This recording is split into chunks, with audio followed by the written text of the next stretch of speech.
Hi నమస్తే. This is Ravi తొంగల. Vijayasai Reddy సంచలన ప్రకటన చేశారు.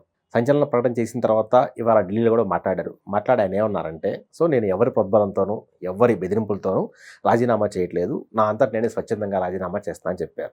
ఈ స్వచ్ఛందంగా రాజీనామా చేస్తున్నాను అనే అంశం గతంలో ఎందుకు లేదు, ఇప్పుడే ఎందుకు వచ్చిందంటే దానికి కొన్ని కారణాలున్నాయి. ఈ రాజీనామా వెనక ఏవైనా బెదిరింపులు నిజంగా ఉన్నాయా, లేదంటే జగన్తో విభేదించే ఆయన బయటకు వచ్చారా అంటే విభేదించే బయటకు వచ్చారనే మాట ఎక్కువగా వినిపిస్తుంది. ఎందుకంటే గత 6 నెలలుగా, అంటే ఇంకా చెప్పాలంటే కూటమి ప్రభుత్వం అధికారంలోకి రాక ముందు నుంచి వచ్చిన తర్వాత కూడా విజయసాయిరెడ్డికి పార్టీలో సరైన ప్రాతినిధ్యం లభించడం లేదు. ఇంకా చెప్పాలంటే జగన్ అపాయింట్మెంటే దొరకటం లేదు. దీనికి కారణం, ఇంతకుముందు గతంలో జగన్ దగ్గర ఒక కోటరీ ఉండేది. ఆ కోటరీలో విజయసాయిరెడ్డి, సజ్జల రామకృష్ణారెడ్డి వీళ్ళు ఉండేవాళ్ళు. కానీ ఎప్పుడైతే ఐపాక్ టీం జగన్కు దగ్గరైందో అప్పటి నుంచి విజయసాయిరెడ్డి కంప్లీట్గా పార్టీకి దూరం అయిపోయారు.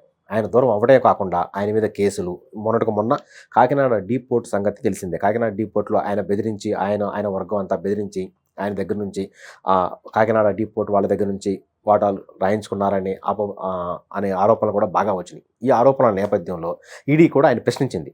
దీంతో వరుస కేసులు, మరోవైపు జగన్ కూడా పెద్దగా పట్టించుకోవడం వల్ల ఆయన బాగా మనస్తాపం చెందారు. దీంతో ఇన్నాళ్ళు ఇక్కడే ఉండి పార్టీలు ఎంత సేవ చేసినా కూడా తనకి గుర్తింపు లేదన్న ఆవేదన ఆయన వెంటాడింది. ఆవేదన వెంటాడింది, బాగానే ఉంది.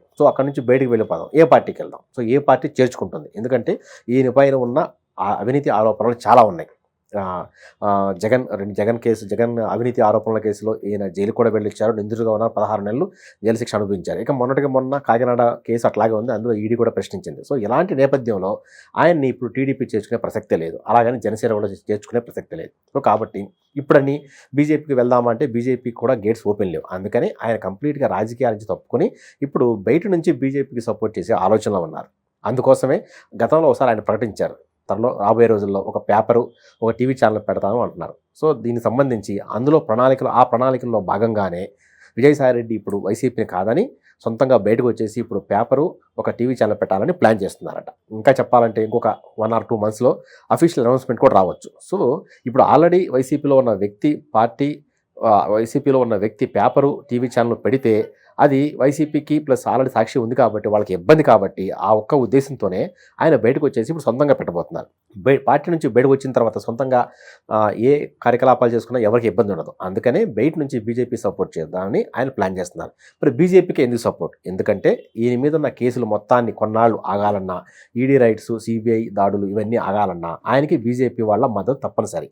బీజేపీకి బయట నుంచి మద్దతు ఇస్తాడు, కావాలంటే ఆర్థికంగా కూడా సహాయపడగలడు. ఆ క్యాపబిలిటీ ఉంది కాబట్టి ఆయన బయట నుంచి చేద్దాం అనుకున్నా. అందుకే ఇవన్నీ ఆలోచించే ఆ పార్టీలో ఉండటం ఇష్టం లేక బయటకు వచ్చేసి నేను రాజీనామా చేసినా ప్రకటించారు. ఇవన్నీ మనకి వినిపిస్తున్న వార్తలు, తెర వెనుక జరుగుతున్న సంగతులు.